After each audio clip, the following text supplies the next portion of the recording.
Please be a bit patient here because this thought process is going to be extremely important for you for international relations. Firstly, you need to understand what is diplomacy. What is diplomacy? Diplomacy, in short, is negotiation. For what?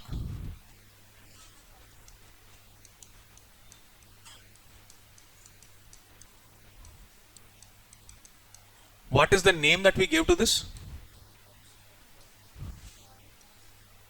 The approach.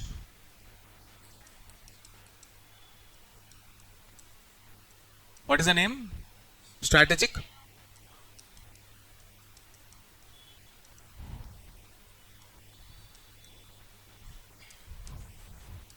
Okay? Strategic autonomy. There is another keyword called realpolitik.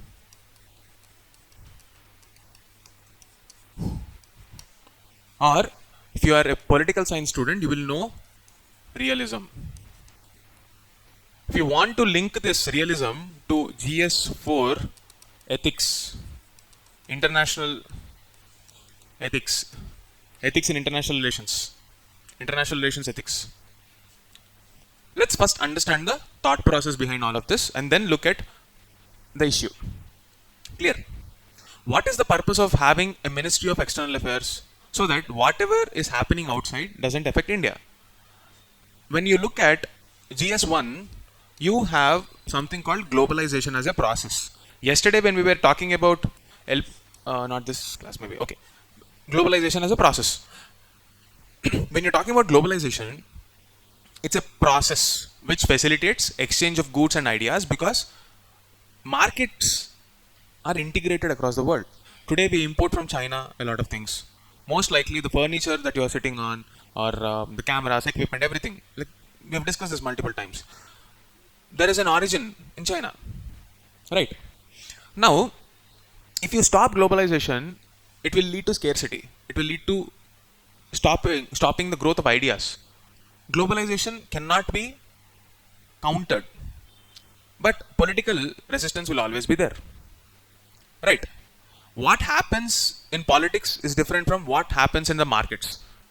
But for domestic consumption, the political narrative can be something else.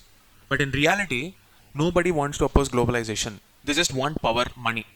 Every country is about, see, ultimately it is negotiation for power. How will you define power? Power is access and control. If you can have access to resources and control those resources, that is power in international relations. And if you don't have that, you bargain, you negotiate so that our needs are met. Clear? Let me reiterate once again. Diplomacy is about negotiating for our needs, and the approach we are taking is strategic autonomy, meaning we put our interest first. It might sound selfish, but that is what we should be doing. If your people are unhappy, internally things will break down. Before satisfying the outside world, you have to first take care of yourself, right? So that is the purpose of diplomacy. And the approach behind that, or the international relations political science theory behind that, is called realpolitik, where realism is a philosophy which says that power is the ultimate, ultimate form of ultimate objective that we should be chasing, because that power is reality. Nothing else can be important in international affairs. But what do we do with that power? So that brings us to a political theory. From philosophy, we enter into the domain of political science, and there we will say realism is a political theory which prioritizes the needs of one's own country. That is called realpolitik, and the word that India uses for that is strategic autonomy. See, this is our ultimate funda in international relations, because this is linked to the concept of state. State has 4 components: population, territory, sovereignty, and government. So strategic autonomy is a way of protecting this sovereignty. Yes or not? Clear? So this is the basics that you need to know, because globalization is a reality of the world. Markets dictate everything, money dictates everything, and money and markets will control the power. So we don't have power. If you don't have power, you need to negotiate. Because we have market. We don't have production, but we have market. India has 150 crore people. You have product for just about everything in the world, every kind of nonsense, good thing, bad things, everything that can be sold in India. Therefore, no country in the world wants to put India out of this negotiating power, and therefore it is very important. And this should be leveraged by India in its negotiations. Clear? With this background in mind, let's take the scene to the West Asia. West Asia.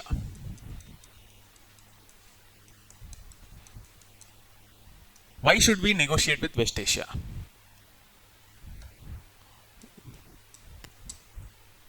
What do they have?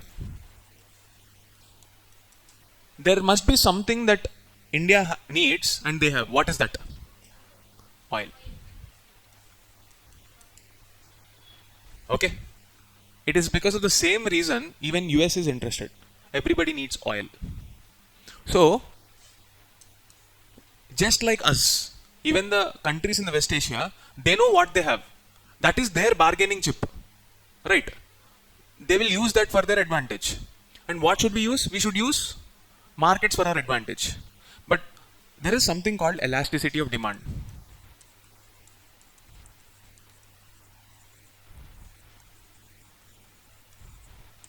Let's say if you have more money, will you buy more TVs? Just because you have more money, will you buy more fridge, more washing machine? So the demand for products like that is inelastic.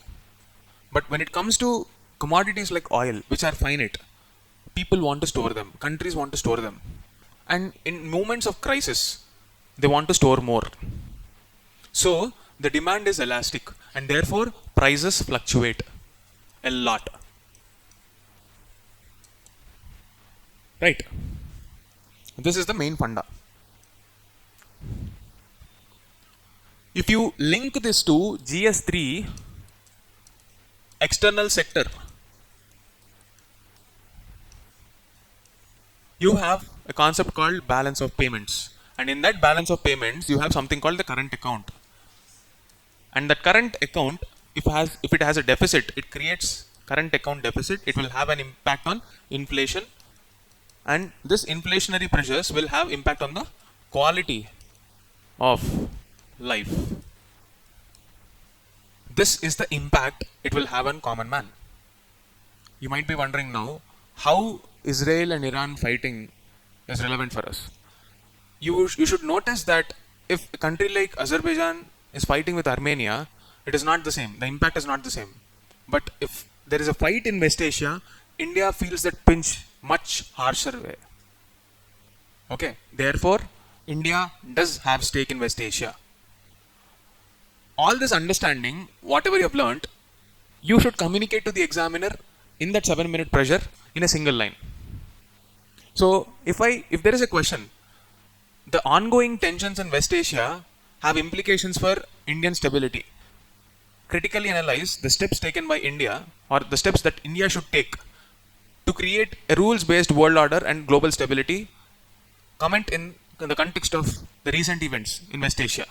If there is a question like this, or I'll simply put, something is happening in West Asia, what should India do and what should India not do so that we are safe? Simply put, that is the funda. Right? For this, there will be some flowery language in the question papers. Simply put, what does it mean? India should be safe. Do something. Just give me the oil so that our lives are not affected. So what should India strive for? Stopping the war. If you stop the war, one or the other fellow will get pissed. Because you are taking sides. Therefore, we have something called dehyphenation. You deal with your own stuff. I don't want to involve. But we will give a statement. We will give a stance. That stance is abstaining. That is, we don't want to involve in your affairs. Unless and until Indian interests are affected. And there should be a consistency in this approach across all issues in the world. It's not like you take one stance in Russia, Ukraine, another stance in Israel, Iran. That inconsistency will create confusion in the global order. Right. At this point of time, do we have any stakes in, I mean, do we have any leverage, not stakes? We definitely have stakes. Do we have any leverage to ask either Israel or Iran to stop? When two people are fighting, you need to have the power to stop that. When will you have power? When you need something but that the both the parties need. At this point of time, we do not have that.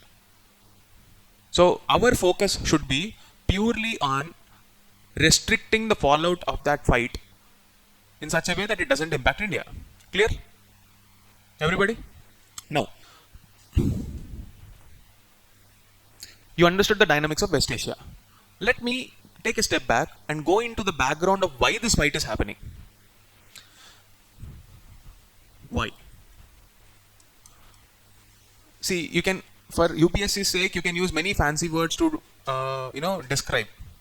But philosophically, if you want a realistic answer, Yuval Noah Harari is a writer. Please go through his books, it's like his talks or books. They're interesting perspectives, especially if you have anthropology optional. You will like it. He once mentioned that when you're talking about any conflict in the world across history, it's basically about two things: land, mind. Control over land and control over mind. His latest book called Nexus talks about how we create stories and narratives that will allow us to have control over minds. Essentially, it's about control over resources only. And the basis of seeking that control is sometimes an identity. That identity is created in our mind.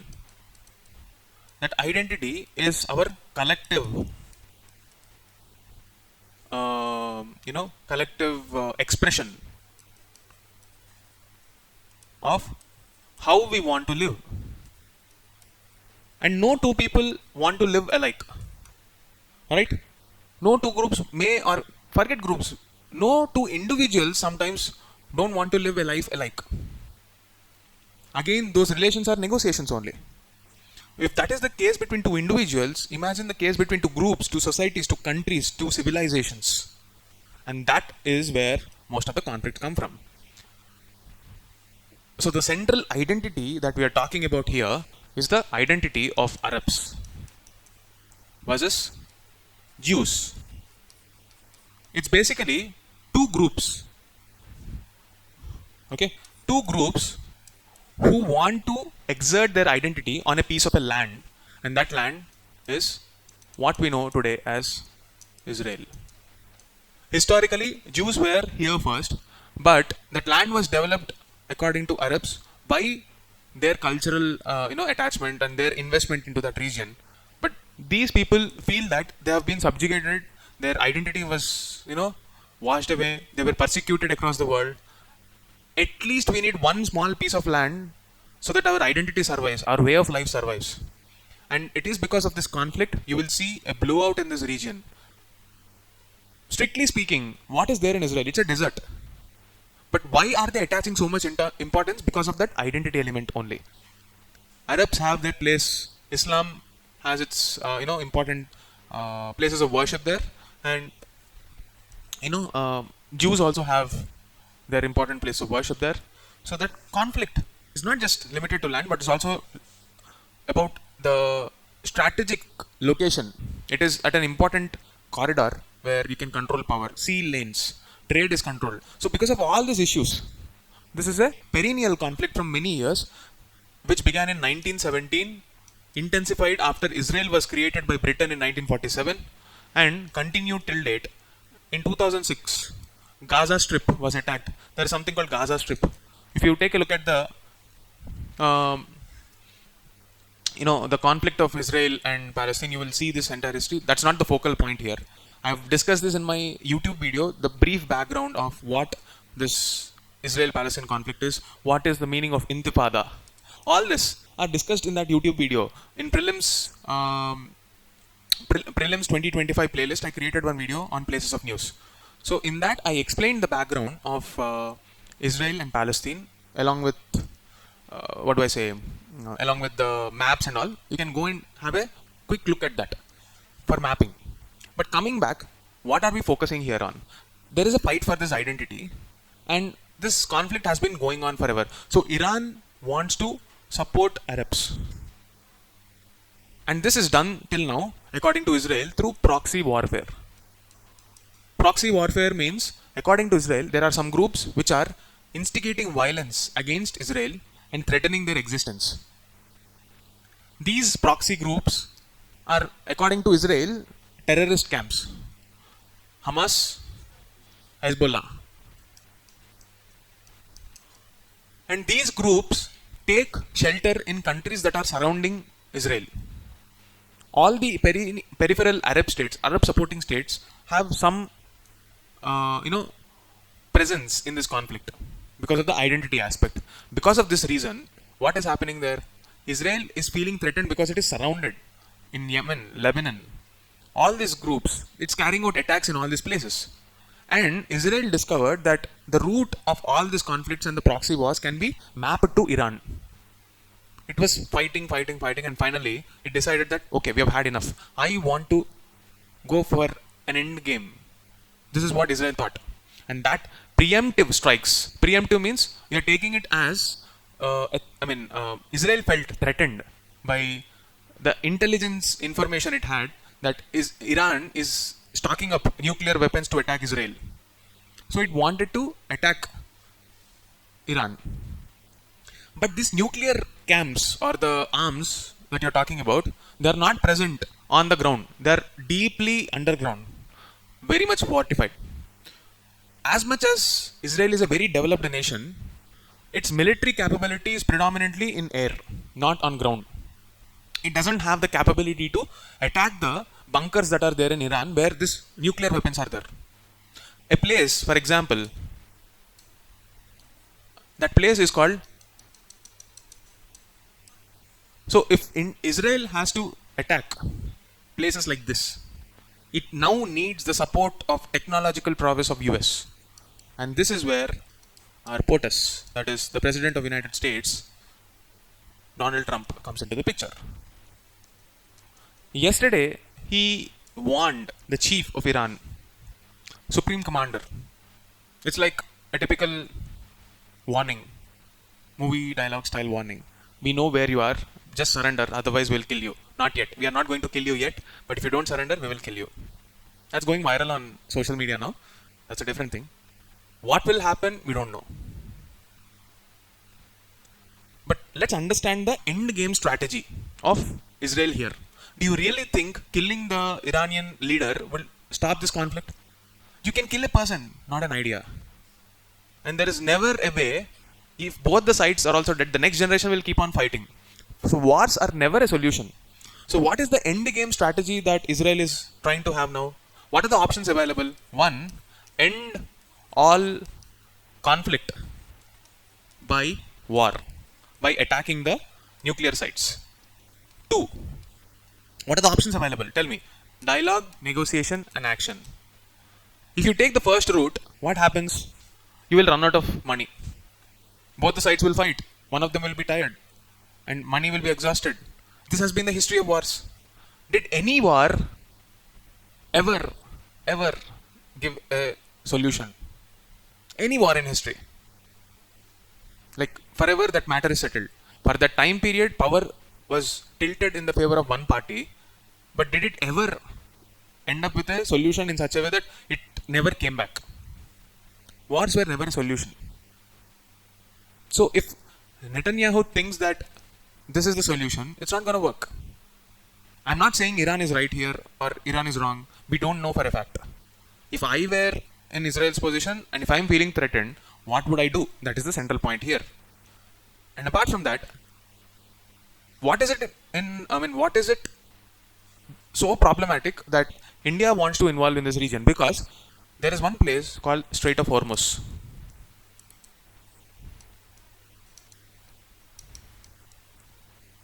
If something happens in this region, you know what will happen? If a sustained blockade of, if this strait is closed, okay, let's see once. Okay, you know the place, right? Strait of Hormuz, just go to the map and check once. If this strait is closed, for a sustained period, oil prices will become 2x. India's GDP or rupee will weaken by 5 to 7% according to some estimates, and our economy will be under pressure. We are already suffering, and we don't want that to happen because nearly 60% of oil comes through this route. Okay, this is the reality. Now, what should India do? Here comes the next characters or the next topics in our story. What is India's ultimate objective? Strategic autonomy. How do we get there? Do whatever it takes. There is no single rule. Whatever works. So, the route that India should take to handle power in that region is through multilateral forums. What is the point of convergence? So, when you are negotiating, you should take sides definitely and leverage. See, if there is something that both India and Israel wants, we have to negotiate. If there is something that India and Iran wants, we have to negotiate. And that is what exactly we should be doing. And to do that, we need to have some leverage points. Now let's divide both the sides and see what tools can we use to achieve our objectives. Strategic autonomy. When you have Israel, and then on the other hand you have Iran. Okay, Israel and Iran. Now in this scenario, we need to use multilateral forums or any forum where our interest will converge with one of the sides. What are our stakes in Iran? We have Chabahar port. We have invested there. So once you invest in that region, it is also money for Iran. We are customers of their oil. How much is a different thing, but we do take. No business, no matter how big a monopoly, wants to miss a customer. As simple as that. These are the two things that we have, broadly speaking. Take a look at this side. What do we have that Israel has? Their technology, their energy diplomacy tools, meaning we can negotiate for markets. So directly we can't involve in the conflict. So we have to use some multilateral forums.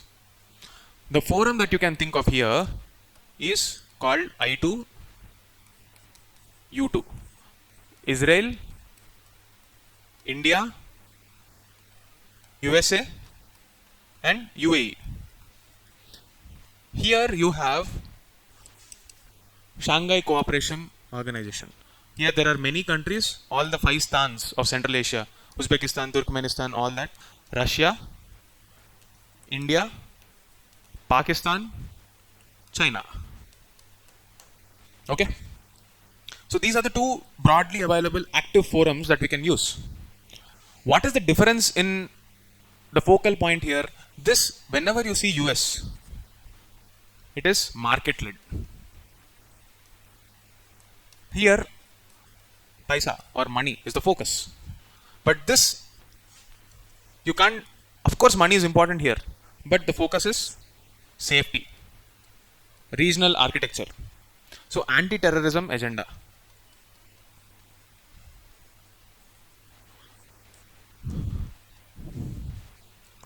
What can India say so that Iran gets convinced? You can say, boss, see, I understand you have your conflicts, but don't you think this whole fighting is impacting your oil trade? Why don't you just stop? What can Israel say here? See, I agree that, you want me to take your side, but don't you think I have interest there and I also have interest here? Why don't you just leave me out of the situation? Let's just focus on markets. Don't involve me in our markets. Okay? So when you're talking about I2U2 as a forum, and here you're talking about SEO as a forum, the focal points are different. So this is the way in which you have to negotiate for power and carry out diplomatic engagement through de-hyphenation policies. When you do that, you will be able to control the power structures and whatever happens in West Asia, because we have stakes there. For the same purpose, you need to engage with Russia, you need to engage with US and balance those powers. And China wants to involve in every forum. You also have to deal with them, because they are worried about their One Belt, One Road initiative and market. Everybody is involved because of one reason, money. Even ideology is a way of thinking about money only. Okay? So this is how you think and organize your answers and thoughts for international relations. I've explained this like a story. I hope this made sense.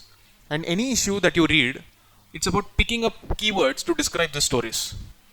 Ultimately, it's about power control. Clear, everyone? That's it for the day. See you in tomorrow's class.